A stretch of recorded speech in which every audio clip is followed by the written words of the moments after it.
여호와를 경외하는 것이 지식의 근본이거늘 미련한 자는 지혜와 훈계를 멸시하느니라. 아멘. 앞으로 5주간에 걸쳐서 하나님의 학습 원리라는 주제로 말씀을 전해드릴 것입니다. 6월 첫째 주까지. 이 제목은 또 이 또 제목들도 장로회 신학대학교 심호하시는 그 박상진 교수님 성서 속에 나타난 하나님의 학습법이라는 책을 참고로 해서 이렇게 말씀을 정리해서 드립니다. 인간은 걷는 것, 말하는 것, 듣는 것, 함께 사는 것, 또 사냥, 수영, 이 모든 것들이요, 사실은 저절로 되는 건 아닙니다. 다 학습을 통해서 이루어지게 됩니다. 여러분, 학습이라는 그 뜻은 어떤 뜻이냐면요, 이런 뜻입니다. 공자가 이야기했죠. 배우고 때때로 그것을 익히면 또한 기쁘지 않겠는가. 이 논어의 첫 장 첫 줄 하기편에 나오는 구절인데요. 그러니까 배우는 것은 어떤 것을 아는 것입니다. 여러분, 또 이 익히는 것은 안 것을 기회가 있을 때마다 수시로 반복하여 몸에 박히게 하는 것을 익힌다고 그럽니다. 그래서 배우는 것과 익히는 것을 합쳐서 학습이라 그럽니다. 그러니까 알면 이건 학습이 아닙니다. 알고 그것이 몸에 습관이 되도록 익히는 단계까지 가야만 학습이라 그러죠. 그래서 이 모든 것들이요, 사실은 다 학습을 통해서 이루어지게 됩니다. 그래서 사람을 가리켜 학습의 동물이라. 그렇죠. 우리 하다못해 젓가락질 하나도, 우리 숟가락질도, 오늘 여러분들이 다니는 직장도, 여러분들의 직업도 다 이 학습과 관계가 되어 있습니다. 이 비교 심리학자 스키너에 의하면은, 이 스키너가 이런 실험을 했습니다. 이렇게 상자 안에다가 쥐를 넣어 두었어요. 안에 아무것도 이제 먹을 것을 두지 아니하고 어느 장치를 만지면 먹을 것이 튀어나오도록 했습니다. 그러니까 쥐가 들어가 가지고서 아무것도 없으니까 그냥 이것저것 막 만져보다가 어떻게 그 잔치를 만진 겁니다. 그냥 먹을 것이 똑 떨어집니다. 그 다음 바로 또 그것을 만질 수는 없어요. 또 어쩌다가 이렇게 나왔지 하고서 막 하다가 또 누르니까 또 나오는 거예요. 이렇게 해서 자꾸 그것을 이제 깨닫게 되어지게 되죠. 그런 시행착오 끝에 그 관계를 터득하게 되면 이제 나중에는 허구한 날 그 단추만 계속 누르게 되죠. 그래서 이 비교 심리학자 스키너는 이를 가리켜 연관학습이라 그랬습니다. 또 이와는 반대로요, 독일의 인지 심리학자인 볼프강 켈러라는 사람은요, 여기다가 조금 더 이제 추가를 했다고 할 수 있을까요? 하나 실험을 했습니다. 이런 공간 안에다가 침팬지를 넣어두고, 그리고 천장 끝에다가 바나나를 매달아 두었습니다. 그리고 밑에다가는 상자들을 두고 긴 장대를 두었습니다. 그래서 장대는 그냥 하면 그 바나나가 닿지를 않습니다. 처음에는 보니까 막 그 바나나를 따려고 애를 쓰다가 안 되니까 장대를 들어서 했지만 장대도 미치지 못하는 겁니다. 이렇게 저렇게 하다가 갑자기 침팬지가 일어나더니만 상자를 싸탈합니다. 그러고서 그 위에 올라가 가지고 그 장대로 바나나를 따서 먹더라는 것입니다. 그러니까 짐승도 이 일을 하더라는 거예요. 이게 통찰이죠. 통찰. 갑자기 영감이라고 표현하기보다는 우리 요즘에 새 정부가 말하는 창조경제에 해당이 될 수 있을까요? 그런 통찰력이 생긴 겁니다. 그래서 따먹은 거죠. 그래서 이 짐승은 연관학습만 하는 게 아니라 통찰학습도 한다. 그런데 안타깝게도 그 짐승과 사람의 차이점이 뭐냐? 짐승은 그런 통찰에 의하여 얻어진 결과를 축적하고, 그러니까 저장하고, 그거를 또 다른 사람에게 전달해주고, 다른 개체에게 전달해주고, 후대에 전달해주는 일을 못합니다. 여러분, 만약에 그렇게 됐으면 제비가 천년 전에 지은 집을 지금도 똑같이 짓지 않을 것입니다. 그렇죠? 그러나 제비는 천년 전에 지은 집 지금도 똑같이 그대로 짓고 있습니다. 그러나 사람은 어떻게 합니까? 사람도 연관 학습을 해요. 자극에 의하여 반응을 취하고, 그러나 또 통찰에 의하여 그것을 확대해 나가고, 확대해 나간 것을 잘 체계적으로 저장하고, 저장한 것을 다른 개체에게 확대시키고 다음 세대에게 전달해 주어서 그렇게 해서 이루어진 게 오늘의 문명이요 문화인 것입니다. 그렇죠? 그러니까 인간의 위대함은요 어떻게 보면 이 학습의 능력에 있다라는 것입니다. 그래서 이렇게 말할 수 있습니다. 인간은 학습에 의하여 인간됨을 유지하고 학습에 의하여 인간됨을 누리는 존재다. 여러분, 여기에서 우리가 중요한 의미를 깨달을 수 있습니다.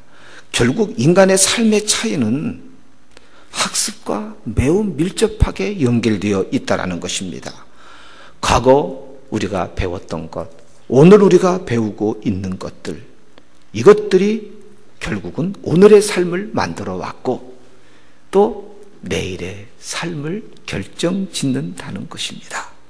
여러분, 이런 학습의 능력을 우리가 안다고 한다면, 그리고 오늘의 삶이 만족스러우면 계속 그렇게 살아가시면 돼요. 그러나 오늘의 삶이 만족스럽지 않다고 한다면 여러분 어떻게 해야 되겠습니까? 내가 배우고 익히는 것을 오늘부터라도 바꾸셔야 됩니다. 그러니까 지금까지 오늘 살아가고 있는 삶이 여러분들 마음에 드신다면 그냥 그렇게 살던 대로 살아가시면 됩니다. 그러나 이 삶이 하나님이 원래 내게 계획하신, 의도하신 삶이 아니라고 느껴지신다면 이 학습의 태도를 여러분이 바꾸셔야 됩니다. 하나님께서는 우리에게 이렇게 짐승에게 없는 학습의 능력을 주신 이유가 있어요.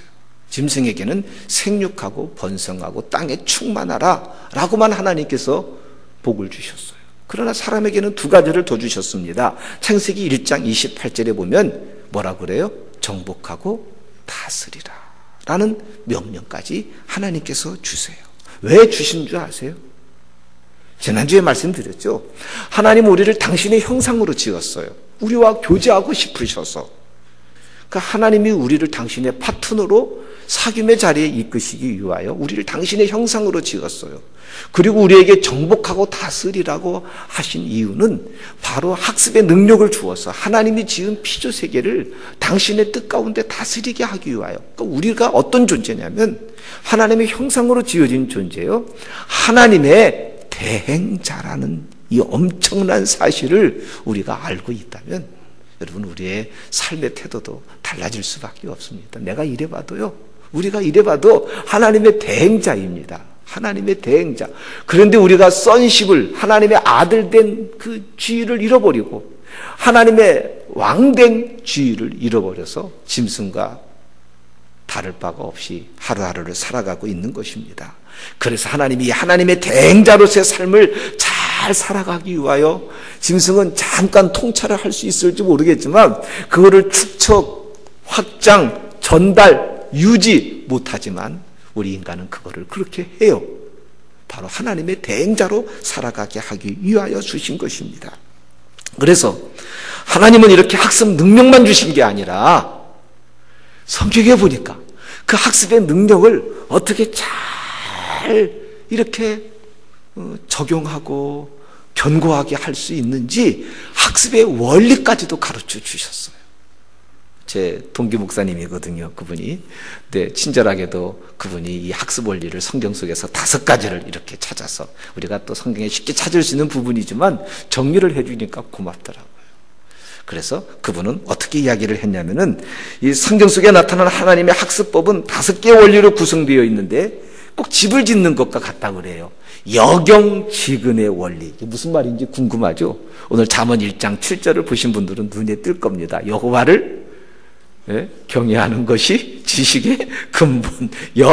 여경지근. 그렇죠? 그래서 여경지근의 원리가 학습 원리의 기초이고, 두 번째가 자기 주도적 학습 원리가 왼쪽 기둥이고, 꿈과 비전의 원리가 오른쪽 기둥이고, 집중의 원리가 왼쪽 지붕이고, 또 하나 신뢰의 원리가 오른쪽 기둥입니다. 이런 집을 통하여 한 아이가 건강한 학습, 그러니까 하나님이 주신 학습 능력을 온전히 활용할 수 있도록 하나님이 그 원리를 가르쳐 줬다는 것입니다. 그래서 오늘은 그 첫 번째 역영지근의 원리에 대하여 말씀을 드리려고 합니다. 여러분, 여호와를 잠언 1장 7절 여호와를 경외하는 것이 지식의 근본이거늘, 근본이라는 말이 너는 근본도 모르냐, 근본도 없는 놈, 뭐 그러잖아요. 뭐 이제 뿌리라는 뜻도 이제 여러분 우리가 한자로 생각할 수 있겠지만 이 비기닝입니다. 또 이제 이 히브리어로는 레시티라 그러는데요. 첫째, 시작, 제일의 것이라는 뜻입니다. 그러니까 지식의 근본이란 이 말은 무슨 뜻이냐면 지식 중에 제일은, 지식의 시작은, 지식 중에 첫째는 이 뜻입니다. 여호와를 경외하는 것이 지식 중에 첫째요, 지식의 시작이요, 지식의 제일이요, 그럽니다. 더 이야기를 풀어본다면 인간이 배우고 익혀야 될 지식이 바로 여호와를 경외하는 것이라는 겁니다. 여러분, 만사에는 순서가 다 있습니다. 그러니까 애를 쓰면서 하더라도 순서를 어그러뜨리면 그 좋은 결과가 드러나지 않는 것입니다. 마찬가지로 배움에도 순서가 있어요. 무엇을 가장 먼저 알아야 되고 익혀야 되는가? 바로 여호와를 경외하는 것이라고 잠언 기자는 말하고 있습니다. 도대체 여호와는 뭡니까? 하나님의 이름이 여호와예요. 또 야훼라고도 이렇게 부르죠. 여호와, 야훼, 하나님의 이름입니다. 경외라는 말은요, 두려워하면서 공경한다는 뜻입니다. 그러니까 인생이 가장 먼저 알아야 될 지식, 가장 제일로 여겨야 될 지식이 뭐냐면은 하나님을 공경하고 두려워하는 것이라고 말하고 있습니다.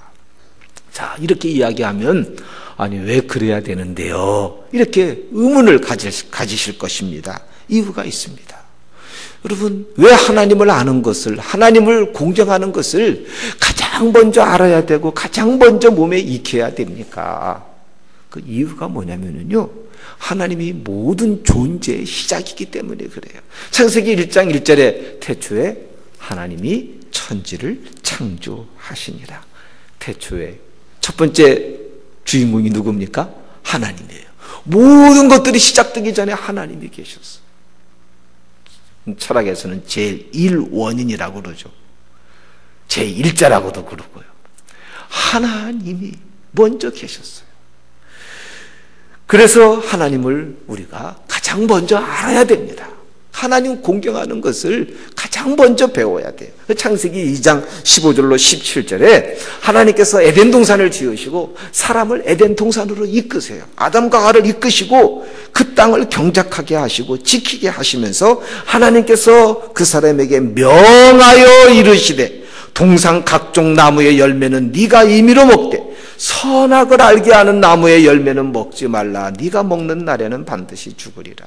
여러분, 하나님께서 아담에게 처음 금지 명령을 내리세요. 선악과를 따먹지 말라. 여러분, 이 순간 아담과 하와에게는 두려워할 대상이 하나 생긴 거예요. 아, 저거는 건들면 안 되는구나. 무슨 얘기예요?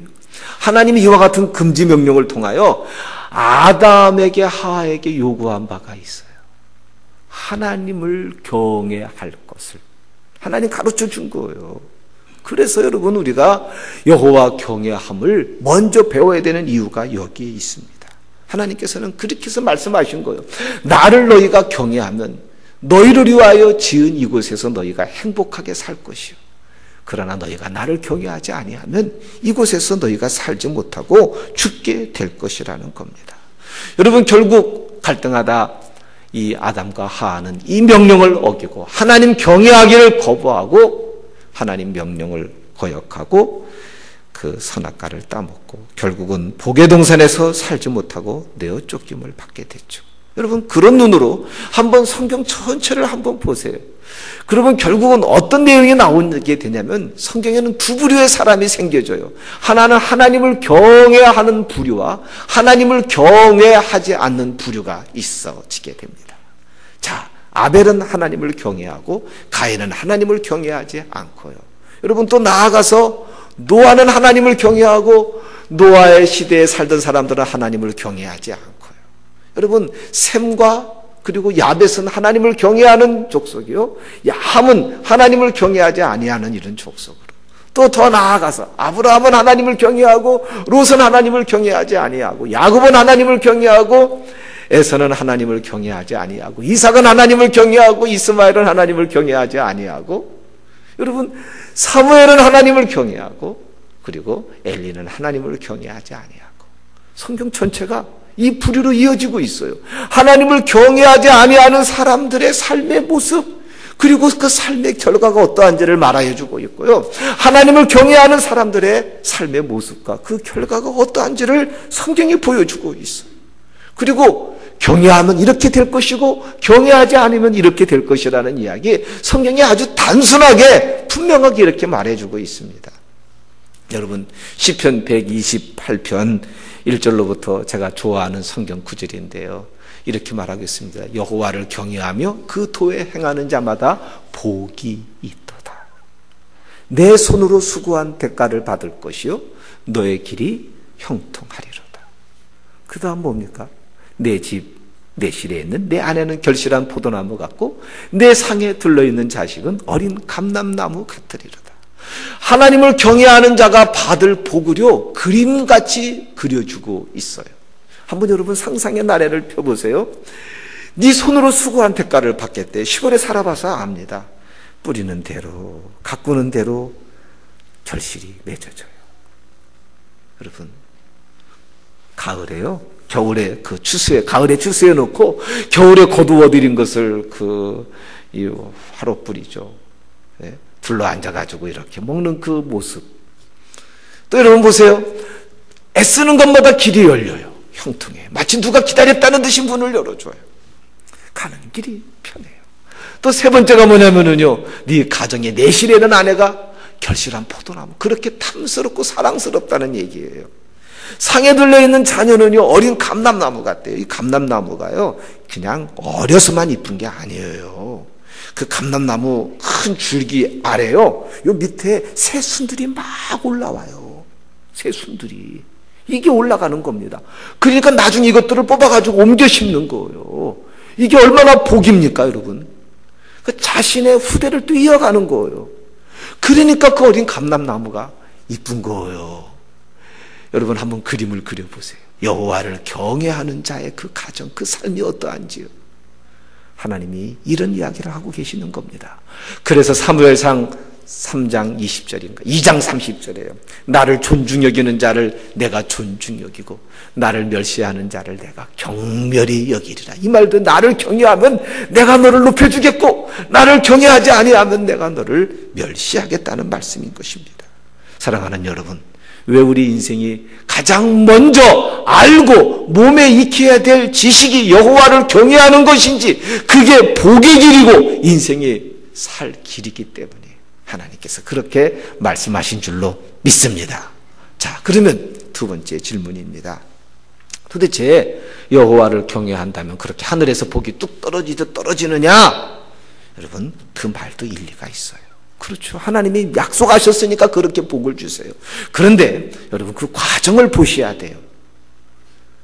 하나님이 초자연적으로도 이렇게 반석에서 물도 나게 하시고 만나와 메추라기도 내려주셔서 하나님의 복을 주시는 방법도 있지만, 하나님이 그 사람을요 복을 받을 수 있는 체질로 바꾸어 주세요.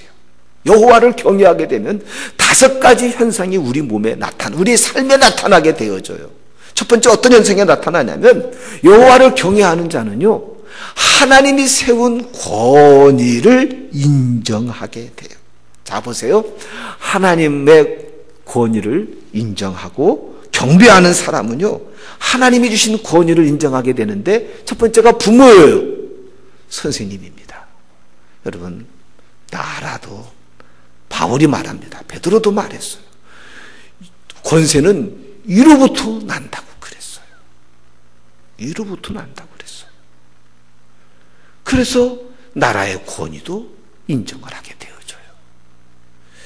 여러분, 물이 높은 곳에서 낮은 곳으로 흐르듯이 이 교육이라는 것도요, 높은 곳에서 낮은 곳으로 교육이 이루어지는 것입니다. 그래서 보통 우리가 무슨 말을 해요? 인물이 맑아야 아랫목도 맑다 그러잖아요. 나라의 지도자들이 썩어 있는데 백성들도 어떻겠는가? 부모가 함부로 사는데 자녀들이 어떻게 바로 살겠는가? 그래서 교육은 자연히 위에서 아래로 내려와요. 물이 아래에서 위에서 아래로 내리는 것처럼. 그런데 언제 그 좋은 것을 내가 받을 수가 있냐면 부모의 권위를 인정하게 될 때 부모에게 주어진 것들이 내게 이렇게 흐르게 되어지게 되는 것입니다. 여러분, 선생님의 권위를 인정하지 않은 아이가 선생님으로부터 제대로 배울 수 있겠습니까? 뭐 수학이 저래, 뭐 국어가 저래. 여기다가 또 우리 개념 없는 부모들까지도 글쎄 맞장구치 쳐요. A가 어떻게 선생님한테 뭐 했다고 해가지고 야 너희 뭐 그냥 아주 험한 말을 함부로 아이한테 입에 담아요. 여러분, 그 아이 죽이는 겁니다. 학교에 가서 그 아이가 선생님 알기를 뭘로 알겠어요? 선생님 알기를 그렇게 하는데 아이가 그 선생님 가르침에 귀를 기울이겠어요? 목회자 알기를 글쎄 그렇게 하는데 교회 와서 뭐 선교사님 설교에, 목사 설교에 귀를 기울이겠어요? 어리석은 거예요. 귀하게 배 아파가서 낳은 아이, 그렇게 잠 안 자고 키운 아이, 잘 되게 하려고 하는데 보면은 망하는 길로 아이를 내몰고 있어요. 여러분, 인생의 불행은요, 권위를 우습게 여기고 대적함으로 비롯되는 것입니다. 여러분, 자녀가 권위를 거역하고 우습게 여기는 이유가 여러 가지가 있어요. 뭐냐면요, 그 권위를 가진 사람들이 그 권위를 잘못 사용해요. 그 권위 가지고 폭력을 행하고 그 권위 가지고 자기 배만 채우고 이러니까 권위에 대하여 부정적인 마음을 갖게 되는 거. 이거 권위 가진 사람들의 문제가 있어요. 또 권위를 가진 사람이 자기는 그 권위에 대하여 순종하지 않아요. 여러분, 그렇습니다. 가정에서 가장 먼저 회복되어야 될 교육이 하나님이 세운 권위를 인정하고 경외하는 교육인데 이거는 다 깨부숴버리고 허물어버리고 내 아이가 잘 되기를 바라고 영어 몇 점 점수 올랐다고 수학 몇 점 올랐다고 좋아하고 이 참 어리석은 거예요. 여러분, 하나님 경외하기를 배우게 되면 나머지 것들은 자동으로 되어져. 하나님을 경외하는 아이가 부모 권위 무시하겠어요? 선생님 권위 무시하겠어요? 그래서 여호와를 경외하는 것이 왜 지식 중에 시작이요 지식의 제일이요 첫째가는 이유라고 한 말이 여기에 있습니다.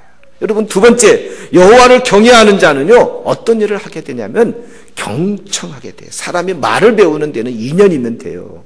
그런데 남의 소리를 듣고 경청을 배우는 데는요 평생이 걸린다 그러잖아요. 나 이제야 철났어. 그 철났다는 말이요, 남의 얘기에 귀를 기울일 줄 아는 사람이 되었다는 게 철났다는 뜻입니다. 하나님을 경외하면 자연히 하나님의 음성에 귀를 기울여요. 엘리의 두 아들은요, 엘리가 하나님을 경외하지 않으니까 엘리의 두 아들 홈리와 비느하스도 하나님을 경외하지 않아요. 그러니까 하나님의 음성을 들을 줄을 몰라요. 그러나 어린 사무엘은요, 어릴 적부터 그 어머니가 하나님을 경외하죠. 하나님 앞에 약속한 것을 이행하잖아요. 여러분, 그 모습에서 아이가 하나님 두려워하는 것을 배운 겁니다. 그리고 나서 그 아이도 성전에서 있다가 하나님의 음성을 듣잖아요. 사무엘상 3장 10절에 말하죠. 사무엘아 사무엘아 부르시는지라 사무엘이 이르되 말씀하옵소서 주의 종이 듣겠나이다. 여러분, 하나님 경외하면은요 하나님의 음성에 귀를 기울이게 되어져요. 하나님 음성에 귀를 기울일 줄 아는 아이, 부모의 말에도 귀를 기울이고 선생님 말에도 귀를 기울이게 됩니다. 여러분, 교육의 시작이 뭔지 아세요? 이스라엘아 들으라. 신명기 6장 4절이에요. 들으라부터 시작입니다. 듣는 게 이게 시작이잖아요, 여러분요. 그런데 권위를 인정하지 아니하면 뭐 그까지 것. 이러다가 나중에 부모 세대가 수없이 많은 시행착오를 통하여 깨달은 그 귀한 황금 같은 지혜를 본인이 물려받지 못해요. 물려받지 못하니까 어떻습니까? 지가 뭐 특별합니까? 똑같이 실패를 이어가게 되는 겁니다. 교육의 시작은 경청하는 데서부터 시작되는데 요즘은 잘 듣지 않죠. 그러나 하나님 예배하게 되면, 그래서 하나님 음성을 듣는 훈련을 하게 되면 그 아이가 잘 듣는 아이가 되어지게 됩니다. 나 자신도 마찬가지가 되어져요. 세 번째로요, 여호와를 경외하면 따라오는 또 하나의 축복이 뭐냐면 하나님의 성품을 담게 되어져요. 요즘에요, 성품 학교도 있습니다. 집에서 안 가르쳐주고 학교에서 안 가르쳐주니까 요즘에 성품만을 따로 가르쳐주는 학교가 있다고 그래요. 이게 또한 문제인 거예요. 여러분, 아무리 날쌘 아주 복음이 있다 하더라도 그 복음을 잘 넣어둘 수 있는 칼집이 없으면 그 칼은 자기의 몸도 해할 수가 있어요. 아무리 뛰어난 스펙을 갖고 있어도요, 좋은 성품은 칼집입니다. 이 칼집에다가 그 스펙을 쫙 넣어놨다가 필요할 때 딱 꺼내서 써야만 이게 진가를 발휘하는데 이 성품이 엉망이 돼버리고 만 거예요. 결국은 자기가 만들어 놓은, 이루어 놓은 그 좋은 재능과 자질로 자기와 사랑하는 사람을 해치고 마는 것입니다. 여러분, 사람은 가까이 하는 것을 닮을 수밖에 없어요. 자기가 공경하는 것을 닮을 수밖에 없습니다. 하나님을 경외하게 되고 권위에 순종하여 귀를 기울이게 되면 자연히 하나님의 성품을 담게 되어져요. 그 성품의 열매가 뭐겠습니까? 갈라디아서 5장 22절 23절 오직 성령의 열매는 사랑과 희락과 화평과 오래 참음과 자비와 양성과 충성과 온유와 절제니. 여러분, 이 9가지 몸에 익히고 살면은요, 어디 가든지 간에 인기짱입니다. 사람이 주변에 모여요. 사람이 주변에 모이고요, 함께하고 싶은 사람이 되어지게 됩니다.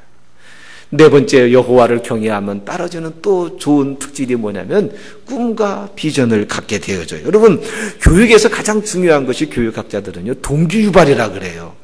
이렇게 너 사탕 하나 줄 테니까 공부해라. 너 이번에 1등 하면 너 자전거 사줄게. 이런 것은 제대로 된 동기유발이 아니에요. 외부적인 동기유발은요, 오래 못 가요. 그게 없어지면 또 안 해요. 진정한 동기유발은 내적인 동기유발이거든요. 그 내적인 동기유발이 뭘로 비롯되어져야 되겠습니까? 여러분, 인생이 하나님을 경외하여 하나님의 뜻을 분별하게 되면 내가 누구인지를 알게 되어져요. 내가 해야 될 사명이 뭔지를 알게 되어지게 됩니다. 아, 내가 하나님의 대행자라고, 내가 하나님의 형상으로 지음받은 자라고, 이거를 여러분 인식하게 되어져요. 그 다음부터 마치 이렇게 눈에 빛이 생겨요. 눈이 빛이 생깁니다. 그래서 이제는 부모 주도적인 학습이 아니라 자기 주도적인 학습, 자기 안에 살아야 될, 배워야 될, 익혀야 될 거룩한 동기가 생겨지게 된 겁니다. 비전과 꿈이 생겨진 거예요. 여러분, 이때부터는요, 못 말리는 사람이 됩니다. 아무리 가정 형편이 어렵고 주변의 환경들이 안 좋아도 어디 내어놓아도 스스로 그 꿈을 이루어가는 아이로 세워질 수 있게 되는 것입니다. 여러분, 다섯 번째로 여호와를 경외하면 또 하나 더 놀라운 축복이 주어지는데 그게 뭐냐면요, 통찰력입니다. 이걸 이제 영감이라고도 말하는데요, 지혜라고도 말하는데요. 보세요, 하나님이 눈에 보이지 않는 하나님이세요. 하나님이 당신을 어떤 형상으로도 만들지 말라고 하신 이유가 있어요. 여러분, 이스라엘 백성들이 특별히 우리보다도 상상력이 뛰어난 이유가 뭐냐면요, 사람은 보면은 확실하게 얻지만 상상력을 이렇게 닫고 만든대요. 그러나 보지 않고 들으면은요, 자꾸 상상을 하거든요. 그러니까 어린아이를 안고 성경 이야기들을 이렇게 귀로 들려주게 됩니다. 그러면 아이는 자기 나름대로 상상의 나래를 피는 거예요. 그래서 뛰어난 상상력과 창의력이 생겨지게 됩니다. 통찰력이 생겨지게 됩니다. 겉면에 보이지 아니하는 이면을 보게 되고 그 속에서 주어지는 하늘의 지혜를 갖게 되어지게 되죠. 여러분, 이러니 세상에 누가 당해낼 수가 있겠습니까? 당해낼 자가 없는 거예요. 여러분, 인류 역사의 변곡점마다 중요한 그 새로운 장르들을 만들어갔던 그 시작자들이 대부분들이 유대인들이었어요. 어디서 그런 통찰력과 그런 상상력이 나올 수 있었을까? 바로 여호와를 경외하는 그 훈련에서부터 비롯되어지게 된 것입니다. 사랑하는 여러분, 나는 자녀를 다 길러서 너무 늦었다고 생각하시지 마시고 그저 지금 사는 게 내 삶에 만족하시다면 지금까지 사시던 대로 살아가시면 돼요. 그러나 내 삶을 좀 내 내일을 바꿔야 되겠다라고 생각하시는 분들은 하나님이 주신 내게 이렇게 뛰어난 학습 능력을 주셨는데 이 학습 능력을 하나님의 학습 원리, 역영지근의 원리로 내가 한번 새롭게 개발해 봐야 되겠다라는 다짐은 오늘 이 시간에 갖는다면 여러분 복 받으신 분들입니다. 그러면 앞으로 5년 뒤에 10년 뒤에 나의 모습은 오늘의 모습과 전혀 다른 모습으로 우리가 바뀌어지게 될 것입니다. 왜요? 하나님을 경외하면 태도가 달라지게 됩니다. 태도가 달라지게 되면 학습 능력이 크게 나타나게 되어집니다. 회사에서도 저 사람 우리 회사에 필요한 사람이네. 사업장에서도 여러분 사업의 열매가 맺혀지게 됩니다. 여러분 평생 갑으로 사는 거 아닙니다. 을이 곧 될 수 있어요. 여러분 을로만 사는 거 아닙니다. 을의 역할을 잘 감당한 사람은 갑의 역할도 잘할 수가 있게 되어지게 됩니다. 그게 학습 태도와 아주 무척 큰 연관성을 갖고 있습니다. 여러분 이제 자녀를 기르는 부모들입니까? 여러분 내 자녀의 학습 태도를 바꿀 수 있는 좋은 기회가 있습니다. 아이에게 하나님 경외하기를 배우게 먼저 하십시오. 그러면 그 아이의 학습 태도가 달라지게 됩니다. 그러면 그 아이의 태도의 변화로 학업이 향상이 됩니다. 보통 이렇게 세 가지입니다. 신앙, 태도, 그리고 학업. 이 세 가지를 따라서 몇 가지 종류로 부모를 구분해 볼 수가 있어요. 무관심형 부모가 있습니다. 이 세 가지 다 관심이 없어요. 신앙생활, 태도, 공부 네 멋대로 해라. 두 번째, 입시 이주형 부모가 있습니다. 신앙, 태도 관심 없어요. 오로지 뭐에만요? 세 번째, 학업에만 관심을 가진 부모가 있어요. 핀란드형은요, 이 신앙에는 관심이 없어요. 태도와 학업에만 관심을 갖는답니다.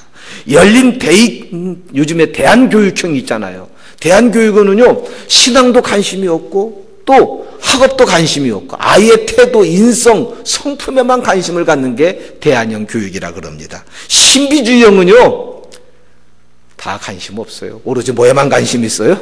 신앙. 공부만 열심히 신앙생활만 하면 하나님이 다 이렇게 눈에 들어오게 하시고 기억나게 하셔서 1등할 거다. 그리고 반지성주의형. 학업은 상관없고 신앙과 태도만. 그러나 성경적 교육형은 뭐냐? 신앙도 태도도 학업도 이걸 다 갖추는 거거든요. 여러분들은 어떤 유형의 부모이십니까? 보통 부모들이 이런 생각을 해요. 사회가 또 그렇게 말하고 있어요.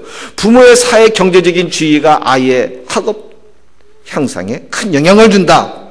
그 아이가 얼마나 많은 과외를 받았느냐가 그 아이의 또 학업에 영향을 준다. 자녀의 지능 지수가 그 아이의 학습에 많은 영향을 준다. 여러분 나름대로 일리가 있지만 이것들은 결정적 요인이 아니라는 것입니다. 여러분 성경은 분명히 역영지근의 원리를 말하고 있어요. 여호와를 경외하는 것이 지식의 근본이고 그러면 하나님께서 그 아이를 뛰어나게 하시고 신명기 18장에 보면 모든 사람들 위해 으뜸이 되게 하시겠다고 하나님 말씀하셨습니다. 그러면 어떻게 하면 나와 내 자녀가 이렇게 역영지근의 원리로 살아갈 수 있을까? 여러분 중요한 거 예배입니다. 아까 공자 이야기했습니다. 안 것을 내 몸에 박히도록 수시로 행하여 익히는 것이 학습이라 그랬습니다. 어떻게 하면 평생 여호와를 경외하며 살아가도록 만들 것인가? 우리 박상진 교수님은 그래요. 자기는 어린 시절부터 7남매 가운데 살았는데 아버지가 부흥 강사였답니다. 늘 저녁 9시만 되면 가정 예배를 드렸대요. 저희도 가정 예배 드렸거든요. 이게 일이었어요. 가정 예배 드리는 거. 애들들 싫어하거든요. 근데 예배를 애들들 막 입이 막 이만큼 나왔다 가정 예배 드리자 그러면 할 수 없이 오죠. 예배 드리고 나면 마음이 풀어져요. 그래서 서로 돌아가면서 기도하게 되고 그러면서 하나님의 의식을 갖게 됩니다. 하나님을 두려워하게 되고 하나님을 경외하게 되어져요. 여러분 예배를 회복해야 돼요. 그런데 어떻게 됩니까? 어떤 부모가 그러더래요.